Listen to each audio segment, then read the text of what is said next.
guys, so today I want to talk to you about misgendering and deadnaming. Hint, don't do it. So first of all, what are these things? You may not know. So for my ally friends, misgendering would be referring to someone by the wrong gendered pronouns or gendered anything really. So calling someone your daughter instead of your son, or calling someone a she instead of a he, or whatever. The best way to avoid this would just to be avoiding anything gendered and using gender-neutral pronouns when you have to. But in case of you not being comfortable doing that, or you'd rather just know, ask, because they're not going to be offended by you asking. They'd rather you ask and then get it right than you guessing and being wrong and just spreading misinformation about their gender. Don't assume, by the way. You can't assume someone's gender because it's an internal thing and you have no way of knowing. So when in doubt, ask. Let me give you a fake example. Emily. She was born Evan, and for her entire life she's been referred to as Evan and by he, him. Now, here's the ideal coming out to her father. Hey Dad, I have something to tell you. Yes, what is it? Well, you see, I identify as a female, and I'd like you to call me Emily instead of Evan. Alright, Emily. That's a nice name. Okay, that's fine. Would there be any gendered pronouns that you would like me to use instead of what I call you normally? Well, if you could call me she and her instead of he and him, and just generally call me like your daughter instead of your son, and other female things like that. Alright, Emily, I'll do that, because you're my daughter, and I love you. But it's going to be a little difficult for me, so I may mess up. That's alright, Dad. Thanks for understanding. See, that would be the ideal, but a lot of people, most people in fact, do not get this ideal because people don't have enough information and don't know how to deal with gender issues, as well as a lot of people are still bigoted against any form of not cisgender. So, firstly, if someone comes out to you as anything other than cisgender, you should ask them if there are any pronouns that they would like you to use, and if there's a name they'd like you to call them, and how you generally should refer to them around other people. Are they your girlfriend or your boyfriend? Are they a he or a she or a they or what? What's the deal? They will not be offended for you asking. And if they say that it's okay for you to still call them by the wrong pronouns, they're lying through their teeth, okay? They're trying to make it easier for you because they don't think you can handle using the right pronouns. You need to prove to them that you're better than that, because aren't you better than that? Aren't you able to use the right pronouns and respect their identity fully, instead of forcing them to settle for what they think you can do? Next, let's say Emily's dad is, speaking with Emily's grandmother, who Emily has not yet come out to, so still refers to Emily as Evan and he, him, and male terminology. How should Emily's father go into this? Should he call Emily by the right name and pronouns and gendered language and force Emily out of the closet to her grandmother? Or should he revert back to the name Evan and male terminology and male pronouns, and thereby ignore and disrespect Emily's identity in order to maintain Emily's being in the closet? Well, you see, that's something I can't actually answer because it changes from person to person. Some people would rather that if person does not know yet, that they just don't know until Emily has gotten the chance to speak with her grandmother. Other people might rather that their identity is just represented, no matter what. You don't know, though, who's going to be accepting and who's going to be transphobic, so if you're in that situation and you don't know, avoid any form of names or pronouns or gendered language whatsoever, okay?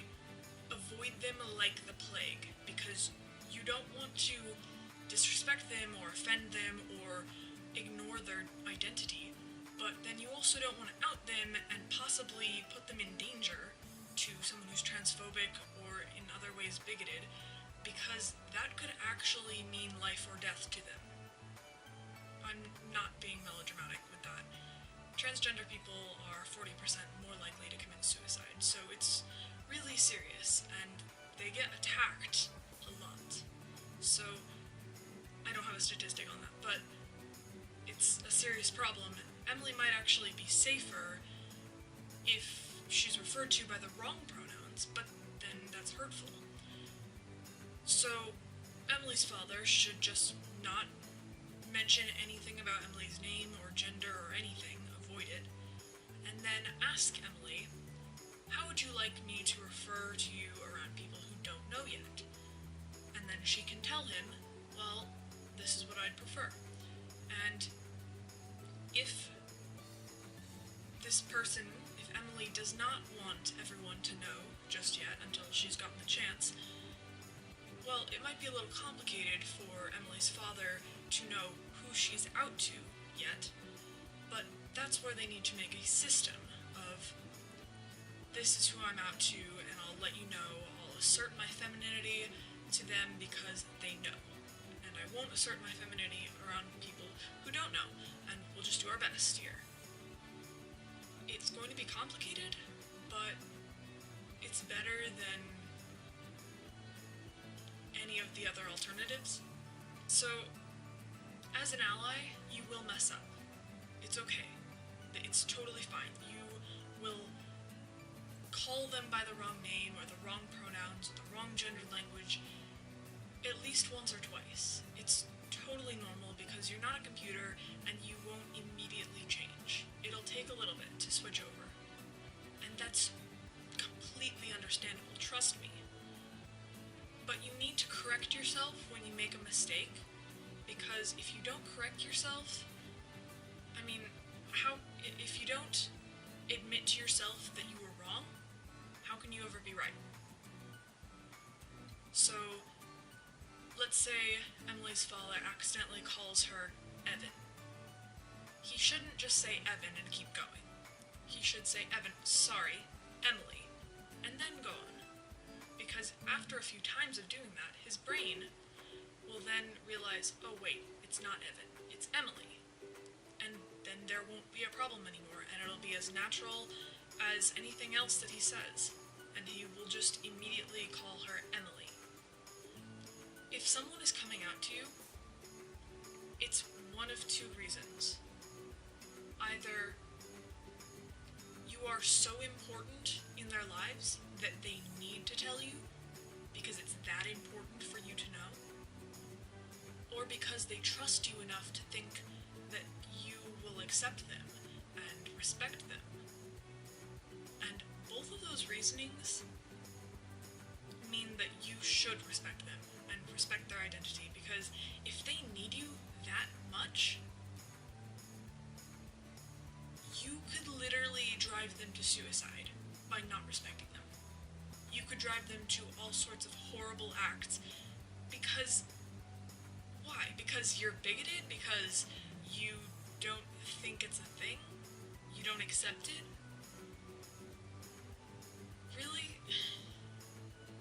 And if they trust you, you need to prove to them that you're trustworthy, because if they trust you and they've trusted the wrong person, they will never trust you again. And I really doubt that you want to lose whatever relationship you have with them, because they won't hesitate.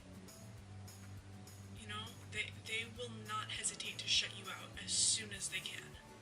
Because they don't deserve them. No one does. Finally, if someone goes by gender-neutral pronouns, such as they, them, or ze, them, or any number of other pronouns, it's okay if you've never heard of those pronouns, that's fine. It's not huge in the media or anything like that, so most people don't know about them yet. But don't say that you can't call them by the right pronouns because it's not grammatically accurate, or they're not real words. Because first of all, if you're going to argue that you can't say something because it's not grammatically accurate, then your speech is going to be greatly hindered, because if we were all grammatically accurate, then we would sound a bit like a learning to read English book. See Jane run, see Jane's dog, see Jane's dog run. And the nuance and variation in our sentences would be greatly hindered. The ability to add connotation and meaning to things that don't normally have meaning, we would lose that. So forget about the whole, you can't use they, them to refer to a singular entity, because yes you can, it's English, it's constantly changing, and you just have to roll with it. And if you're going to argue that you can't use whatever other gender-neutral pronouns because they're not real words, then I've got some news for you. You won't be able to use a whole lot of words. In fact, you won't be able to speak at all, because every single word that's ever existed was once not a word. In fact, if you're going to argue that you can't respect someone's identity because it's not a word, then maybe you shouldn't be speaking, because you clearly have nothing good to say. Also, just a little side note, allies, friends, people who are not dealing with gender identity struggles, it's not about you. It doesn't matter what you think or how you feel about these things. That will not change us or how we feel about ourselves, because it's us, it's our problem, and we're just asking you to respect it and acknowledge it. Like, if your best friend had cancer, you wouldn't say, my best friend has cancer, it's so hard for me. In the same way, why would you say, my best friend's transgender, it's so difficult? It's not about you. Yes, there are struggles, and yes, you're gonna have to put up with some things that you're not used to, but guess what? That's life. So, deal with it. And if you refer to someone by their dead name, let me give you a little hint. It's called a dead name for a reason.